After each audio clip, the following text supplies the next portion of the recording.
People say Mars has as much carbon dioxide as Venus, so I figured, perfect for a little golf in the desert sunshine. Hello everyone, I wanted to take a quick moment to respond to a couple of great questions I recently received from a viewer. Moten Q asks, so, in Marte planet, the CO2 levels are similar to Venus, and why Marte so cold? And why in our planet in deserts change dramatically between night and day if CO2 levels don't change? Why?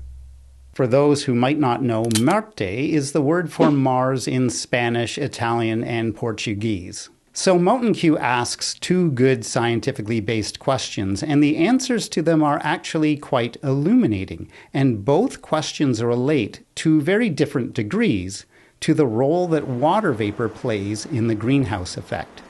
First, I will discuss the issue of CO2 in the Martian atmosphere. Now, to begin with, I have to clarify an assertion that Moten Q made about the Martian atmosphere. While the atmospheres of both Mars and Venus have similar percentages of CO2, about 95% and 96% respectively, the atmosphere on Venus is more than 100 times denser than the atmosphere on Mars.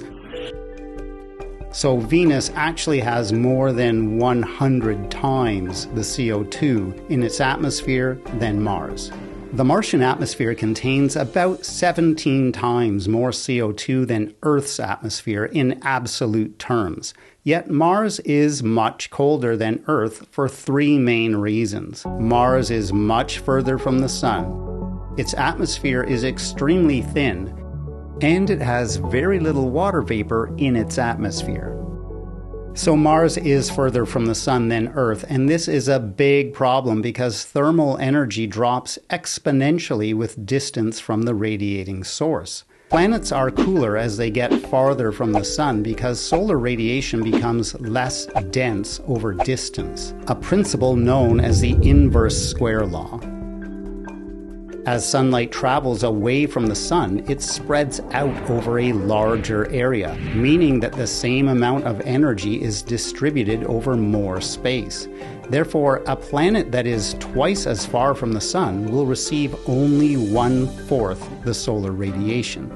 Now, Mars is not twice as far from the Sun as the Earth is, but it is about 50% further away. The Earth's average distance from the Sun is about 93 million miles, while Mars is on average 142 million miles from the Sun.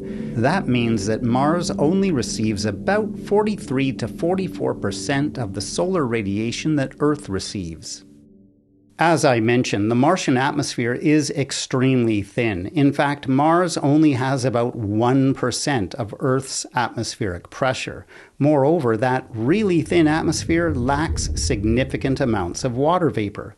A thin atmosphere cannot trap nearly as much heat, and that greater distance from the Sun means that less solar radiation reaches the planet to begin with. The low amount of water vapor in the Martian atmosphere also means that the greenhouse effect will be diminished because water vapor is indeed a powerful heat-trapping gas. That brings us very nicely to Moten Q's next question. As it happens, the issue of hot days and cold nights in desert regions is actually a great way to illustrate the significant role that CO2 plays in the greenhouse effect. As Moten Q correctly points out, desert regions will experience significant decreases in temperature at night. In fact, the temperature in a desert can often drop 20 to 30 degrees Celsius at night, even falling below freezing at times. This rapid cooling occurs because deserts lack humidity and clouds to trap daytime heat, causing the heat absorbed by the sand during the day to quickly radiate back into the atmosphere after sunset. Without the trapping of the heat that was absorbed during the day, deserts do indeed become very cold at night. However, there is much more to this story than first meets the eye. In the Sahara Desert, because of the extremely dry atmosphere, temperatures can fall from a high of 36.7 degrees Celsius during the day to a low of 1.7 degrees Celsius at night.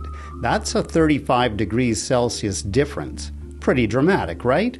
However, it is the temperature change that we don't see that speaks to the incredible power of CO2 in the atmosphere.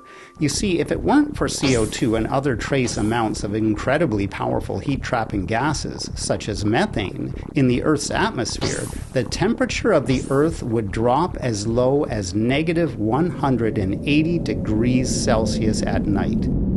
In other words, without the total complement of heat-trapping gases, including both water vapor and CO2, in our atmosphere, everything on the face of the planet would freeze rock solid every single night, and life on Earth would never have evolved in the first place. Ergo, when we see the temperature in a desert drop 20 to 30 degrees Celsius at night, we are indeed suffering from a lack of the incredible power of water vapor to trap long-wave radiation that is being emitted from the Earth's surface. However, when we consider the fact that the temperature in a desert remains somewhere around 0 degrees Celsius at night, as opposed to falling all the way down to negative 180 degrees Celsius, we are seeing the incredible power of CO2 to retain heat all over the planet, all year round, over the course of centuries and millennia. So there you have it. The story of the Martian atmosphere and of Earth's deserts can both be leveraged by climate deniers in an attempt to minimize the role that CO2 plays in global warming. However, as is always the case, the climate denial lobby identifies a few useful facts, pulls them out of context, leaves out other very important facts, and then packages them up as a climate denial theory. As is also always the case, learning the full story tends to help people appreciate the incredibly powerful role that CO2 plays in the greenhouse effect and in global warming. I'm Art Lightstone, your green neighbor, asking you to keep thinking, keep learning, keep asking questions, and take good care.